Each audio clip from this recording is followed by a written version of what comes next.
Kalau memang ada perasaan kelompok semacam FPI intoleran, maka tarik ke dalam sistem bernegara agar mereka dipaksa toleran, bukan mereka dihantam sehingga yang muncul adalah dendam.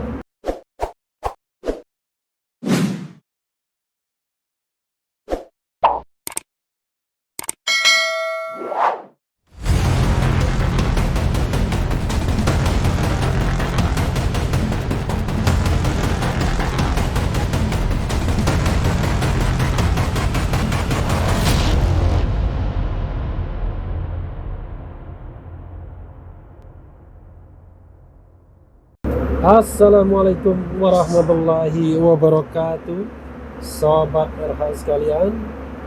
Jumpa lagi kita di channel yang keren ini, Keren Cadas. Saya masih di atas pesawat. Untung tidak mengganggu penumpang lainnya, karena saya sedang terbang ke suatu tempat. Tadi agak salah melihat jam, untungnya tidak telat. Dan ini saya mau membacakan, tapi tidak bisa dibacakan semua, hanya melihat judulnya, karena tentu tidak ada koneksi internet ya. Yaitu Gerindra dukung Jokowi tegas pada kelompok intoleran. Ini pernyataan dari Wakil Ketua Umum Partai Gerindra, Rahayu Saraswati Joyo Hadi Kusumo. Dia menyebut-nyebut bahwa untuk bangkit, Indonesia tak butuh pihak yang memecah belah. Jadi Sobat Era sekalian, ada beberapa hal yang ingin saya garis bawahi ya, sebagai sebuah analisis mengenai sikap tegas terhadap kelompok intoleran ini. Apel saya yang pertama-tama adalah, mengapa kita tidak minta Jokowi tegas pada kelompok-kelompok yang koruptif, pada kelompok-kelompok yang korupsi, yang ngambil uang negara, ngambil APBN, dan itu besarnya sangat besar dan bisa merusak semuanya di bangsa ini, merusak kesejahteraan, merusak bagaimana dana itu yang harusnya dimanfaatkan dan dirasakan oleh masyarakat tiba-tiba dikorupsi. Ya, seperti korupsi dana bansos, misalnya bantuan sosial. Mengapa kita tidak terusik untuk mengatakan bahwa sebaiknya Presiden Jokowi tegas terhadap kelompok ini, terhadap orang-orang yang korupsi? Kenapa kita langsung terusik ketika kemudian temanya adalah radikalisme dan intoleran? Itu satu hal. Jadi saya berharap bahwa kita shifting untuk lebih membenci koruptor ketimbang mengungkit-ungkit, membesar-besarkan isu intoleran. Kenapa begitu Sobat Era sekalian? Sederhana. Kalau dia kelompok-kelompok yang so-called intoleran, itu pun so-called, saya pastikan kelompok-kelompok tersebut yang dicap, yang dituding adalah bukan kelompok yang sedang berkuasa dalam politik. Pastilah kelompok-kelompok pinggiran, kelompok-kelompok yang sesungguhnya hanya dibesar-besarkan untuk the establishment kekuasaan, agar ada alasan bagi kekuasaan untuk tetap mewarning, ada alasan bagi mereka yang mengganduli kekuasaan untuk tetap berada di tempat itu, karena seolah-olah barangkali ada misi suci, yaitu melawan radikalisme dan intoleransi. Padahal yang saya lihat adalah justru musuh utama kita harusnya korupsi. Dan itulah sebenarnya agenda reformasi konstitusi yang sampai hari ini tidak kunjung juga bisa diselesaikan. Korupsi di semua bidang, di bidang eksekutif, di bidang legislatif, dan juga di bidang yudikatif. Korupsi di sektor-sektor negara inilah yang justru merusak negara ini sepanjang era Orde Lama, sepanjang Orde Baru. Tidak terbukti intoleransi dan radikalisme yang merusak, justru ini yang merusak. Itu satu segi yang saya berusaha membuka cara berpikir kita. Yang kedua adalah, kalau melihat Partai Gerindra ini memang agak aneh. Ini seperti partai yang in between jadinya. Di satu sisi dia berada di kaki pemerintahan, di sisi lain kritis. Nah, ini menarik memang ya, politik dua kaki Partai Gerindra, tergantung siapa yang menjadi juru bicaranya. Kalau yang menjadi juru bicara adalah Fadlizon dan Romo Syafi'i, bisa dipastikan bahwa mereka pasti pro terhadap kelompok-kelompok yang dipinggirkan oleh negara. Mereka akan bersuara keras terhadap pembubaran FPI. Mereka akan bersuara keras terhadap ditembaknya 6 laskar FPI.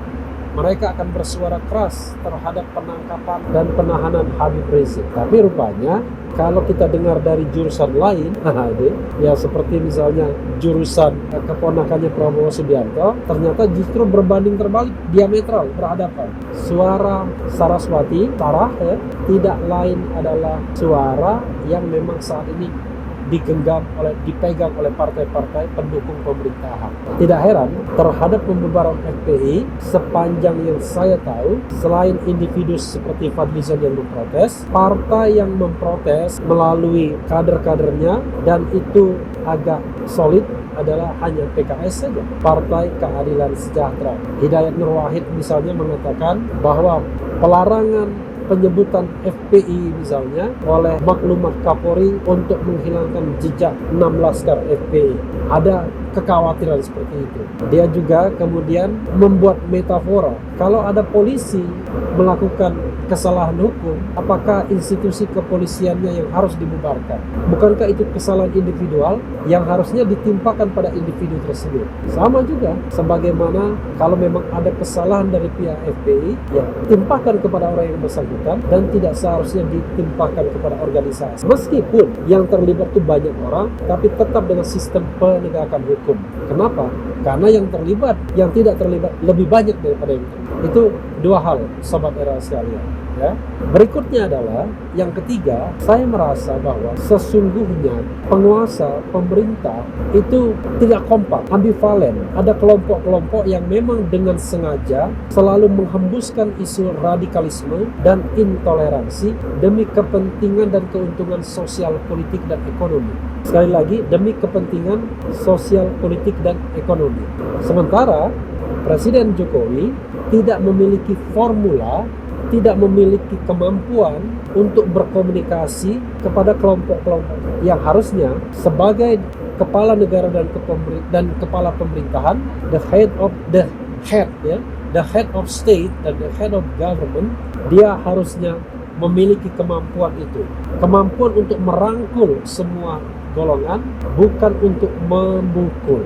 Jadi sebagai the father, sebagai bapak, dia harusnya berpikir bagaimana merangkul kelompok-kelompok di masyarakat, baik yang pro maupun yang kontra pemerintahan, terutama yang kontra. Sebagai contoh misalnya, Habib Rizik dalam tanda kutip meminta, kadang-kadang menantang dialog dengan Presiden Jokowi. Harusnya Presiden dengan percaya diri mengajak dialog tersebut. Sebagai bapak mendengarkan apa yang diinginkan oleh Habib Rizik.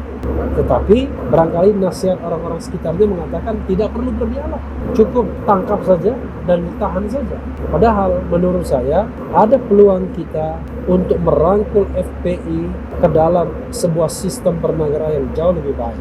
Apalagi terakhir-terakhir ini mereka bicara tentang bagaimana mempertahankan Pancasila, bagaimana mengimplementasikan nilai-nilai Pancasila. Ya tentu ada keraguan barangkali, sama seperti dulu ada tokoh masa lalu Muhammad Amin Rais atau Pak Amin, Profesor Amin Rais, yang walaupun selalu bicara tentang pluralisme, tetap orang mengatakannya tokoh sektarian.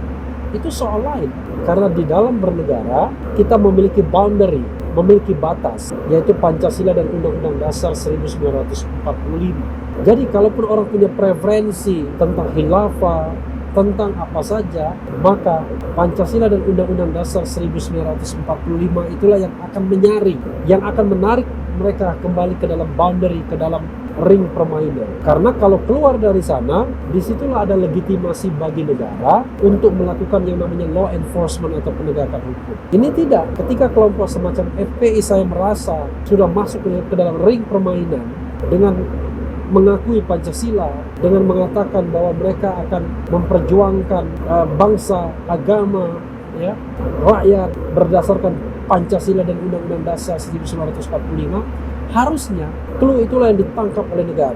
Coba kita lihat deklarasi Front Pembela Islam, memperjuangkan agama, bangsa, dan negara berdasarkan Pancasila dan Undang-Undang Dasar 1945. Mereka tidak menyebutkan memperjuangkan berdasarkan Al-Quran.